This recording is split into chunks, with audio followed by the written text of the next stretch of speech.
This is the 13.2 lecture concerning the political institution. There are 5 slides of information, and each slide will have a question to answer on your study guide handout.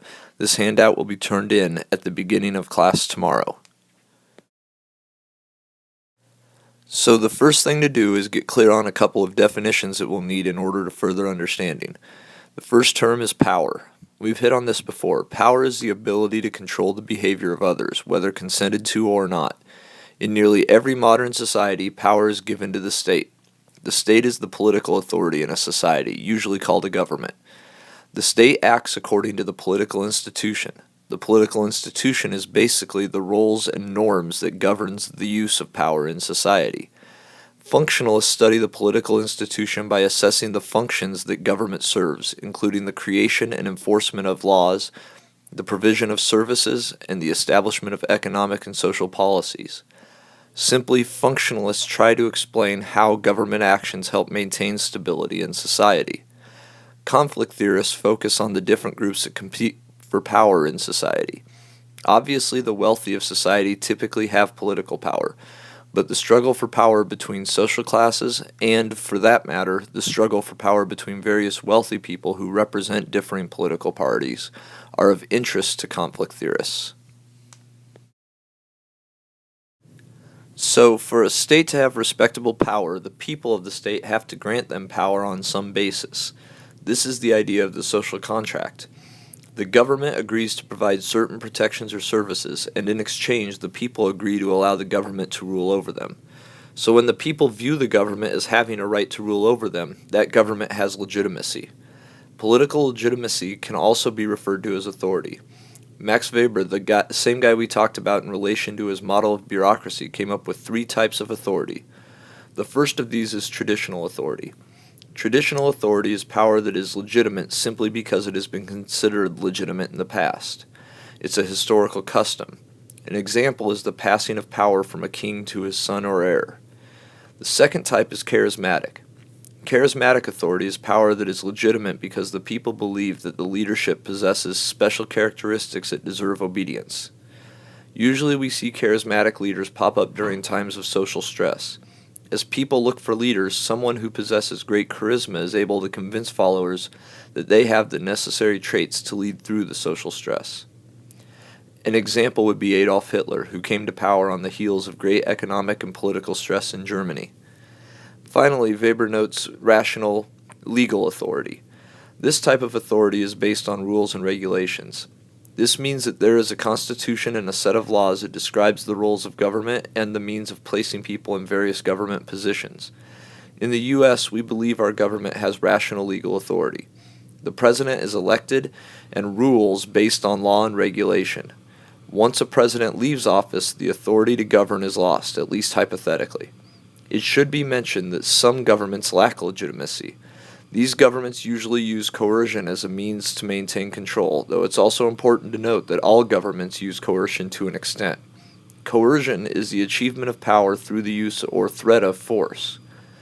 When students protested against the Vietnam War on the campus of Kent State University in the early 1970s, the government sent in National Guard troops to put down the protest. When riots broke out in LA in 1992, soldiers were sent in to stop the violence. When people are threatened with extended prison sentences for committing a drug crime. These are all examples of coercion and all happen in a rational legal state. They happen in much more extreme versions in states that are completely lacking legitimacy.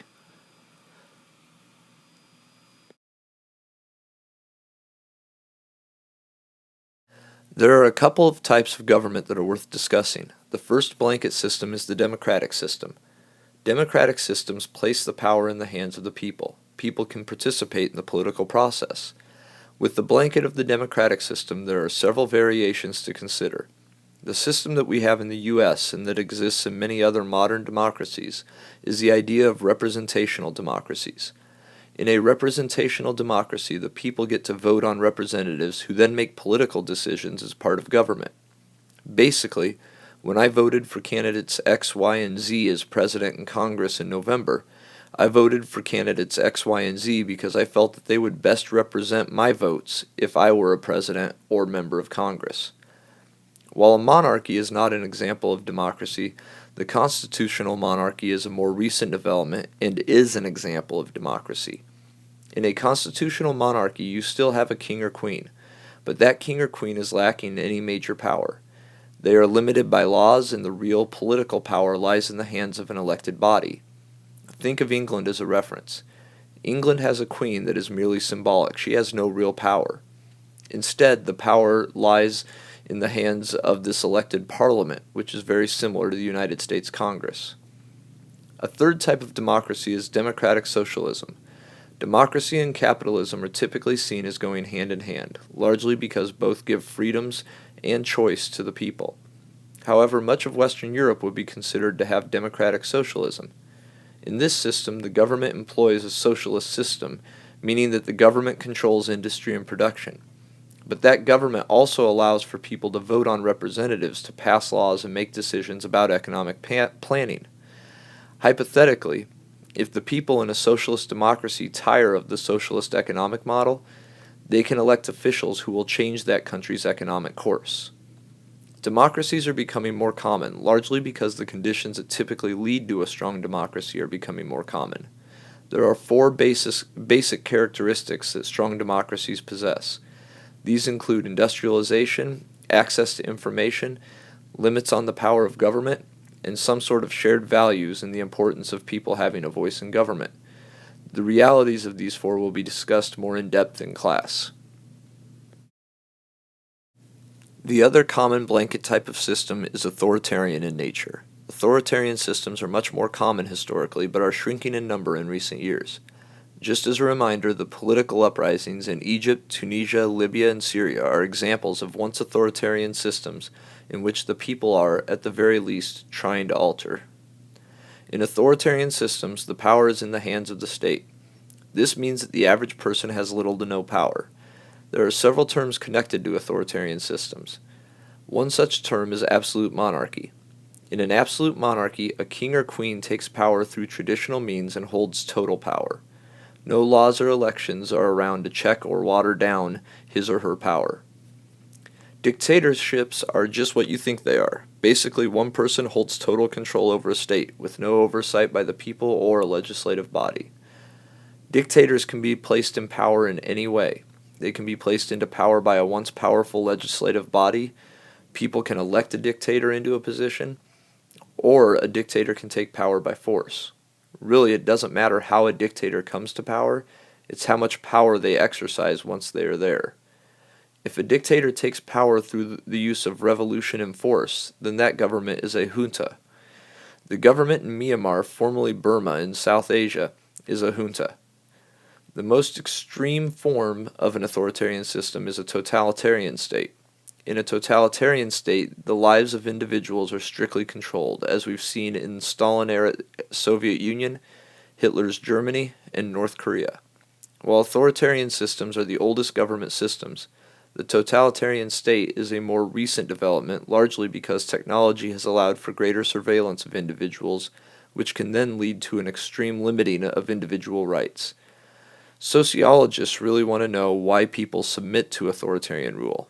Check out the passage on page 400 that looks at why people submitted to Nazi authoritarianism.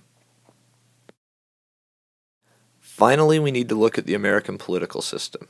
We're going to look over four parts of the American system. First, we'll look at political parties. The U.S. operates in a multi-party system technically, but in reality we operate in a two-party state. The two dominant parties, the Republican and Democratic parties, have created a situation through electoral and campaign laws that has actively sought to eliminate the risk of losing power to a third party. In recent years, the two most notable third parties are the Libertarians and the Green Party. Both Democrats and Republicans have refused to participate in debates with Libertarians and Green Party candidates. In America, the system is set up so that the third parties present the new ideas. Conservative third parties have long advocated very limited roles of government and limited taxation, something that the Republican Party has stolen as part of their Tea Party-esque platform in recent years. Likewise, liberal third parties have long advocated for universal health care and strong social programs, ideas that are foundations of the Democratic Party currently. A second element to consider in U.S. politics is the role of interest groups. Interest groups are put together to grant greater power to particular points of view. Oftentimes, these interest groups are able to pool large amounts of money to do things such as run ads to sway public opinion and to pay lobbyists to meet with politicians in an attempt to pass or prevent the passage of laws that are friendly or unfriendly to them and their ideals. Groups like the NRA or gun lobby, the pharmaceutical lobby, and the oil lobby all work to promote their causes. The gun lobby isn't primarily concerned with Second Amendment rights and individual rights, but rather they are paid to maximize profits for gun manufacturers in the U.S. The pharmaceutical lobby isn't working to promote the health of the American people, but rather to maximize profits of pharmaceutical companies. And the oil lobby isn't concerned with the environment or the mobilization of the American public, but instead aims to maximize the profits of the oil business. Collectively, each of these groups has greater power than Remington, Tylenol, or BP would have individually. The third part to consider is voter participation in the U.S. More Americans are voting in total numbers today. However, the percentage of Americans who vote is relatively low, in the 60% range. The retirement age class votes in relatively high numbers, while your 18 to 25 age group is pathetic at getting to the voting booth. Be thinking about reasons for that, as that'll be a topic of discussion in the class. The final thing to consider is the concept of who rules America. Sociologists have identified two models. First is the power elite model. The power elite model says that political power is exercised by and for the privileged few in society.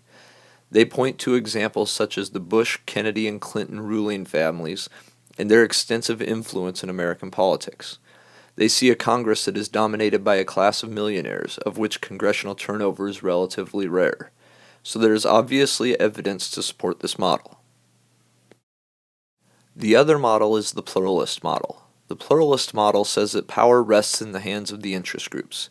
These groups compete with each other for power, but they claim that the existence of the interest groups helps to keep power from resting in the hands of an elite few. They point to the influence of groups such as the NRA, the education lobby, and the pharmaceutical lobby as examples of how their model is correct. Remember to turn in your study guide paper tomorrow. If you have any questions, please be sure to let me know.